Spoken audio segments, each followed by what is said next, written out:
నరేంద్ర మోడీ దేశంలో జవహర్లాల్ నెహ్రూ రికార్డుని తిరగరాస్తున్నారు కాదు, ఆయనతో సమానంగా అయ్యారు. ఏది ఆగస్టు 15 స్వతంత్ర దినోత్సవాన్ని పురస్కరించుకుని 11వసారి జాతీయ పతాకం ఎగరబోతున్న ప్రధానమంత్రి.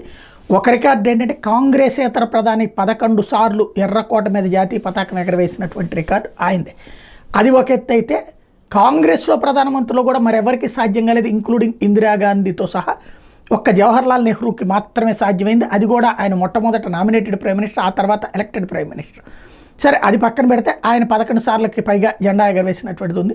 ఇప్పుడు ఆ రికార్డు చేస్తున్నారు. అదే సందర్భంలో ఆంధ్రప్రదేశ్లో చంద్రబాబు నాయుడు రికార్డు అయితే నభూతో న భవిష్యతి, భవిష్యత్తులో కూడా అసాధ్యమేమో చూడాలి. ఎందుకంటే ఇప్పటికీ చంద్రబాబు గారు గతంలో 14 సార్లు జాతీయ పతాకం ఎగరేశారు, ఇప్పుడు 15వసారి జాతీయ పతాకం ఎగరవేయబోతున్నారు.